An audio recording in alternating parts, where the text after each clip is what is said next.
সুখে পুরুলিয়ার মাটিতে অযোধ্যার মাটিতে তাদের সেই অতীত দিনের প্রকল্পগুলো রচনা করতে চাইছে এই পুরুলিয়ার বুকে। আপনারা ভাবলেন কি করে?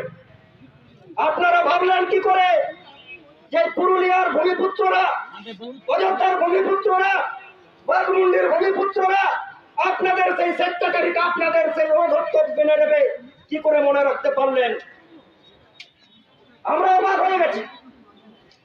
আজকে যে বন জঙ্গল অধিকার রক্ষার স্বার্থে, প্রকৃতি বাঁচানোর স্বার্থে, এলাকার মানুষজনকে সচেতন করার স্বার্থে প্রকৃতি প্রেমীরা, এখানকার ভূমিপুত্ররা, এখানকার আদিবাসী মানুষরা একটা অযোধ্যাতে র্যালি করেছিল না, সেই র্যালিতে পুরো হাজার হাজার লোকের জমায়েত হয়নি।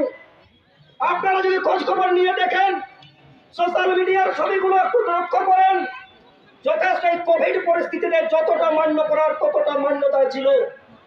আমি এই বাঘমুন্ডির এসআই সাহেব বংশীবদন মন্ডলের কাছে প্রশ্ন রাখতে চাই যে রক্ত সেদিন হয়েছিল, আপনার ওই বাঘমুন্ডি বাজারের চায়ের দোকানের চায়ের থেকে অনেক বেশি লোক হয়, আপনার মূলত থেকে আমি এই বংশীবদন মন্ডলের কাছে এই বার্তাটা দিতে চাইছি, কেন আপনাকে স্বেচ্ছাচারী বলা হচ্ছে? কেন আপনাকে অধত্বপূর্ণ আমাদের মনে হয়েছে? আজকে কোন রাজনৈতিক দাদা দিদির তামাকে এইসব আপনি করছেন, তাদের মদতে আপনি এসব করছেন, আমাদের জানার দরকার নেই।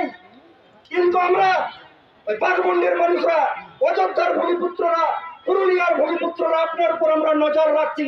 আগামী দিনে এই দুর্গা পূজা আসছে, আগামী দিনে রাজনৈতিক মিটিং মিছিল হবে, আপনার হিম্মত আমরা দেখবো।